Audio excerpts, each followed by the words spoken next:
Good morning, Professor Ke and dear classmates. We are Group 6, and today we'll present our final project proposal on multimodal scene-aware human motion generation. Our team consists of 3 members, Kate, Casey, Kai, and James. Our project extends the SceneDiffuser framework with vision language models, body diversity, and multi-agent interaction capabilities. Let's dive in. So here's our one-sentence takeaway message that we want you to remember after this presentation. We extend scene-aware human motion generation with VLM-guided semantic understanding, diverse body morphologies, and multi-agent interactions for realistic human-robot collaboration. What makes our work unique is that we go beyond 3 critical limitations of existing work. First, beyond single-agent scenarios, we enable multi-human interaction in shared spaces, which is essential for real-world robotics. Second, beyond standard bodies, we model diverse morphologies and accessibility needs, including people with disabilities. Third, beyond purely visual scenes, we incorporate music, mood, and semantic goal understanding to generate more realistic human behaviors. These extensions are crucial for building robots that can truly understand and interact with diverse human populations in complex real-world environments. So why scene-aware motion matters? So let me explain why scene-aware motion generation matters for robotics. The core problem is simple. Robots must share physical spaces with humans, but current motion generation methods ignore several critical factors. They ignore physical scene constraints, leading to motions that violate geometry and physics. They ignore semantic task understanding. They can't interpret what pick up the book actually means in a 3D scene. They ignore human diversity. Different body types and abilities require different motion strategies. And they ignore social dynamics and mood, which heavily influence how humans actually move and behave. Why does this matter? There are 4 major application areas. First, human-robot collaborations, service robots, manufacturing cobots all need to predict and avoid human motions. Second, accessibility in robotics. Assistive robots must work with users who have different abilities and body types. Third, virtual human simulation. For training robots in simulation, we need realistic and diverse human behaviors. Fourth, behavioral prediction for autonomous vehicles and mobile robots navigating human environments. Let me give you an concrete example on the right side of the slide. Imagine a text command, pick up the book from the shelf. To execute this realistically, the system needs to understand where is the shelf in the 3D scene. Is there actually a book on that? Can a person reach it given the height and arm length? Are there obstacles in the way? Moreover, different people will execute this task differently based on their body type. And the same person might move differently depending on their mood or the ambient music playing.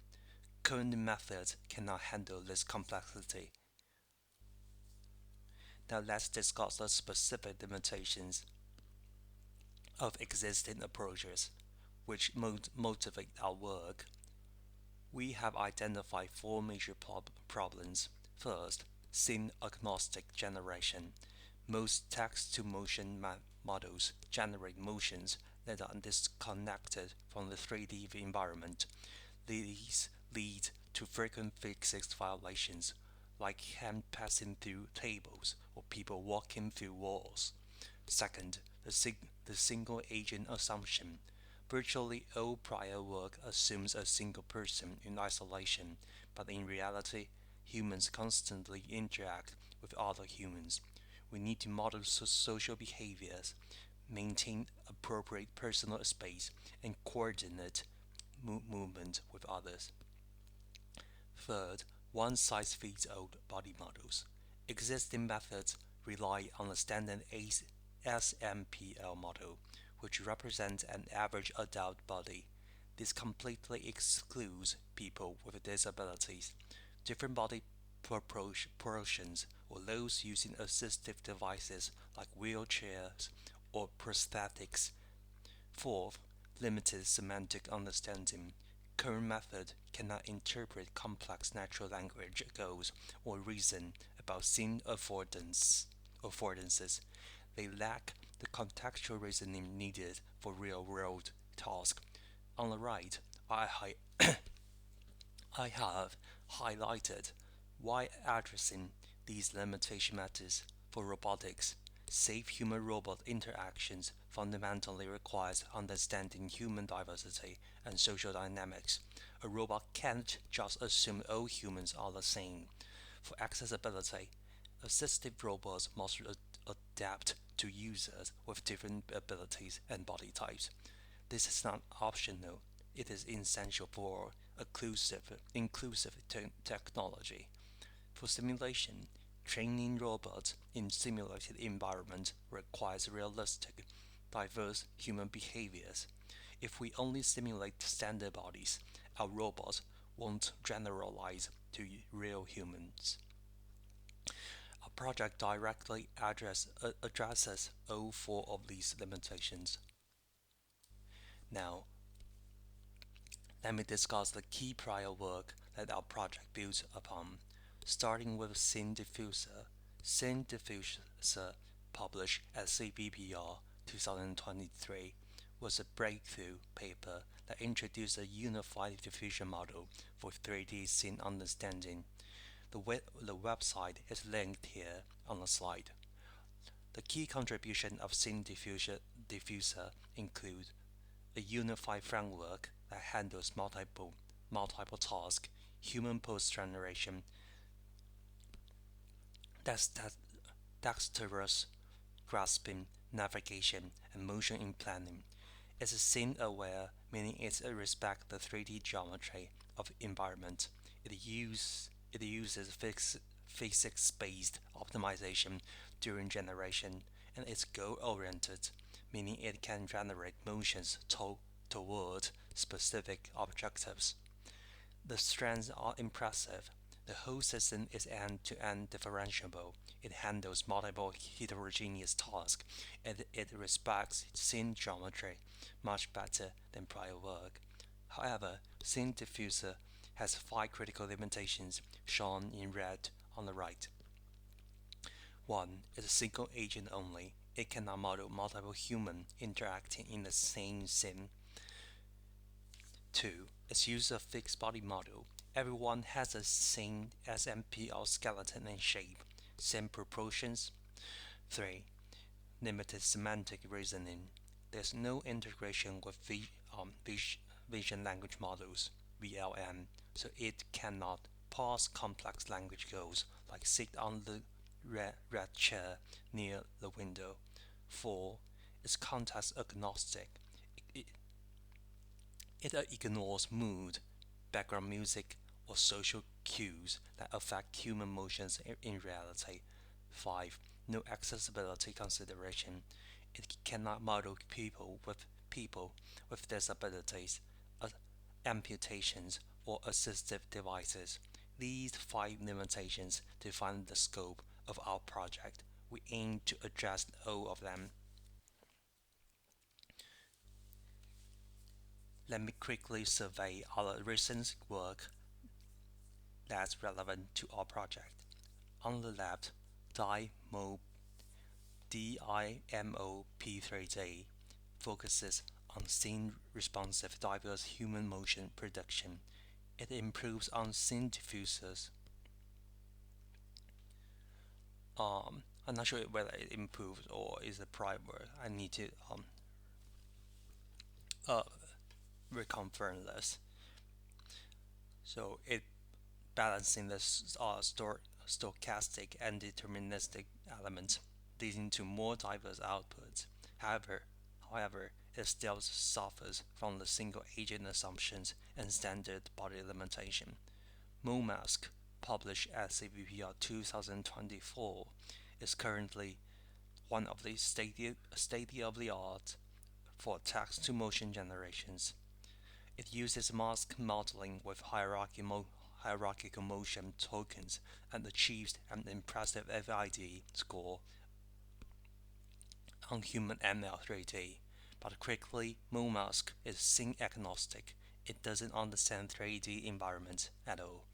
It doesn't handle multiple agents.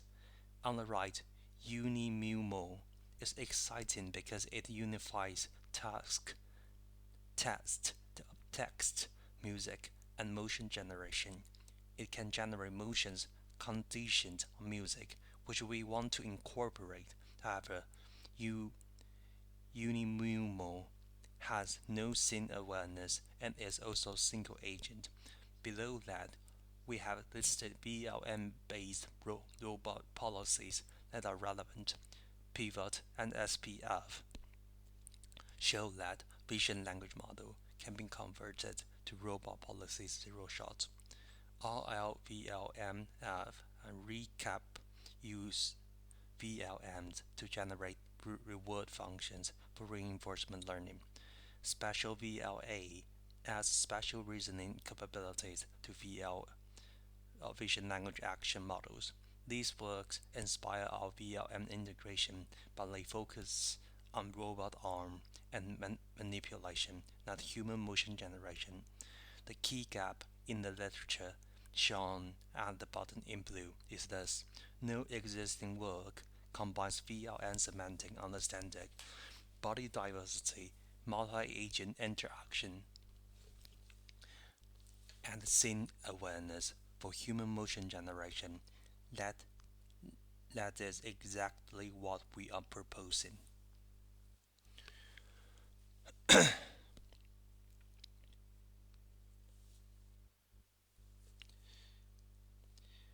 Now let me present our proposal at a high level. We propose six novel extensions to scene-aware motion generation. Extension 1, VLN Enhanced Semantic Understanding. We integrate large vision language model like GPT-4V or Claude to parse complex scene descriptions. For example, given pick up the book, the VLM identifies where objects are located and helps plan the reaching motion. Extension 2, diverse body morphologies will generate varied body shapes directly from text description. A tall athletic person will have different proportions and motion patterns than a short elderly person. This this goes beyond just scaling. It's about generating realistic diversity. Extension 3, accessibility and disabilities. We explicit model people with missing limbs, wheelchair, wheelchair users, and those using prosthetics. The system learns adaptive motion strategies that are physically plausible given these constraints. Extension 4, multi-agent interaction. We extend the diffusion model to handle multiple humans sharing the same space simultaneously. This includes social behavior modeling and collision avoidance between agents. Extension 5, mood and music conditioning. We recognize that background music and emotional state significantly affect how humans move. The same person will walk differently when listening to energetic music versus calm music. Extension 6, goal completion via scene understanding, we create a full pipeline from text to scene and analysis to motion. Importantly, the system verifies goal feasibility before attempting generation. If there's no book on the shelf, it should recognize that. Our core insight, shown at the bottom, is to combine diffusion-based motion generation with VLM reasoning to achieve semantic-aware, diverse, multi-agent human motion in 3D scenes. This combination is novel and powerful.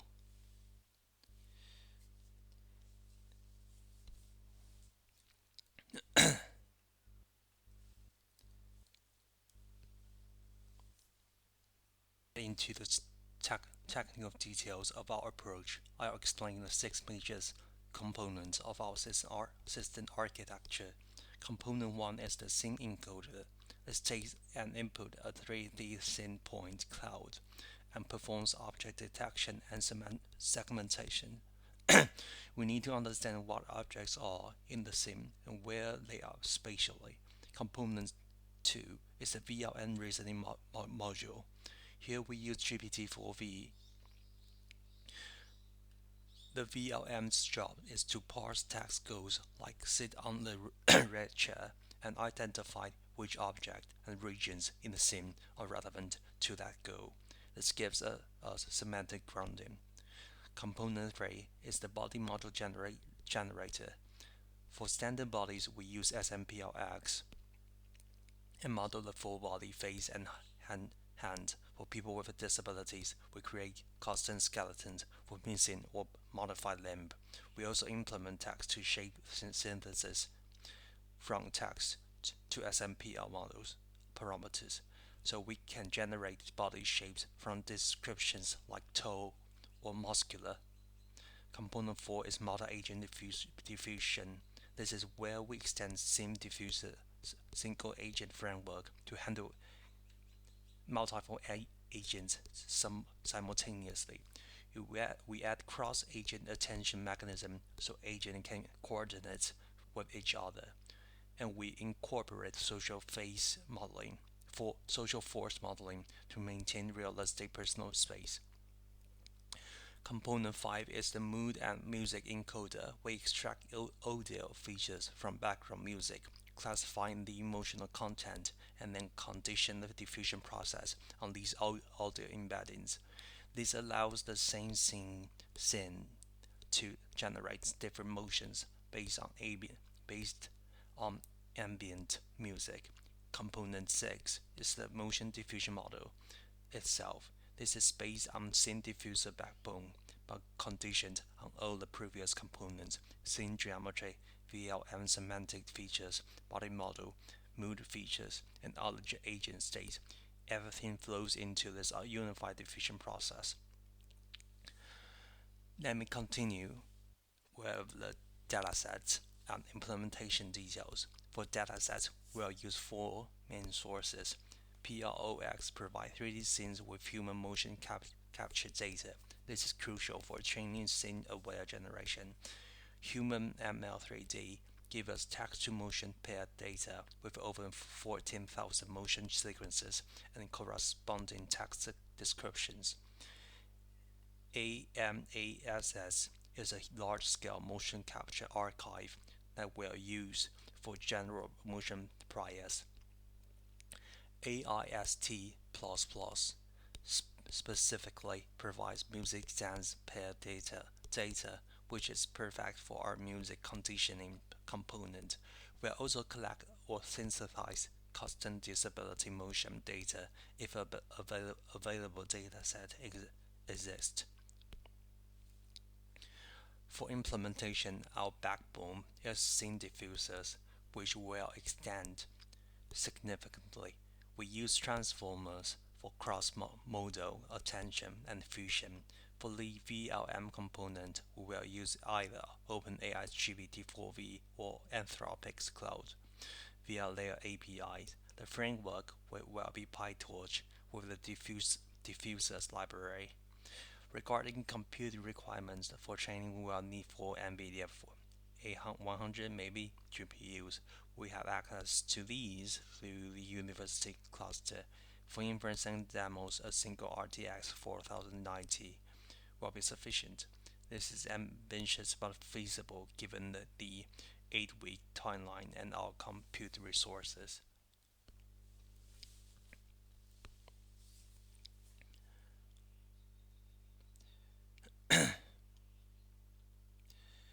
Now let me outline our experimental evaluation plan and expected result. We plan 6 major experiments. Experiment 1 tests VLM goal understanding. We given commands like sit on the red chair and measure the goal success rate. Does the generated person actually sit on the corrected chair? Our baseline is SceneDiffuser without VLM integration. Experiment 2 evaluates body diversity.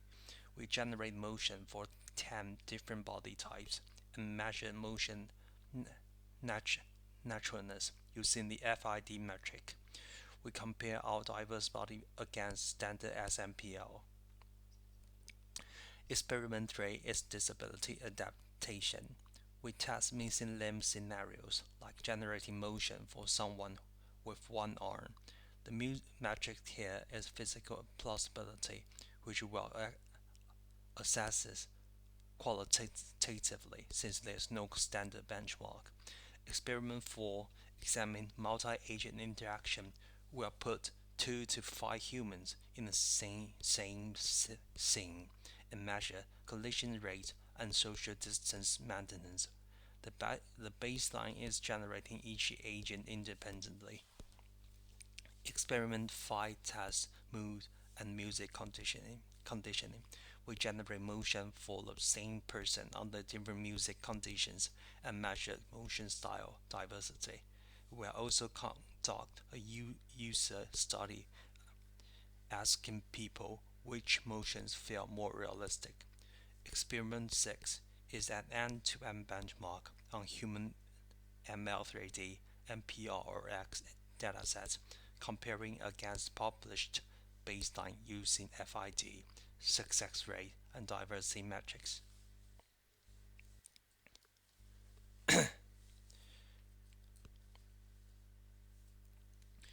So we anticipate like 10 to 20% improvement in goal completion over SceneDiffusers thanks to VRM reasoning, maybe like 50% increase in motion diversity when we measure across different body types. FID scores comparable to mole mask around 0.05 to 0.1 while maintaining scene awareness that mole mask lacks, and most importantly, novel capabilities that don't exist in any prior work. Realistic multi-agent interaction and motion generation for people with disabilities. Let me walk you through our 8-week development roadmap, which align with the course milestone. Phase 1 is foundation, covering week 1 and 2. In this phase, we'll set up the SceneDiffuser code base, integrate the VLM API, specifically GPT-4v, and prepare the PROX and human ML3D dataset. Our first milestone is November 9th, progress report number 1. By then, we will demo VLM Go parsing, showing that we can take the text input and have the VLM identify relevant scene objects. We'll also have reproduced the SceneDiffuser baseline results. Phase 2 is core features, week 3 and 4. Here, we implement body shape generation from text, extend SceneDiffuser to handle multi-agent scenarios, and create initial disability modeling with modified skeletons. Our second milestone is November 23rd, progress report number 2. We'll demonstrate diverse body motion generation and show a 2-agent interaction demonstration where 2 people move in the same scene without colliding. Phase 3 is advanced features. Feature 5 and 6. We add music and mood conditioning, refine the disability motion generation, integrate all components in a unified system, and run ablation studies to understand what each component contributes. Phase 4 is evaluation. Week 7 and 8. We run all quantitative experiments, prepare user study materials, write the technical report and presentation slides. Milestone 3 is December 10th. The rehearsal. Milestone 4 is December 17th. The final presentation, which is today's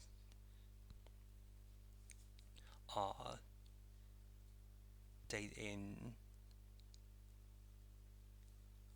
which this is the project timeline. Sorry, our deliverables will include the public code repository on GitHub, 5 to 10 demonstration videos showing different scenarios, a comprehensive technical report, and the final presentation.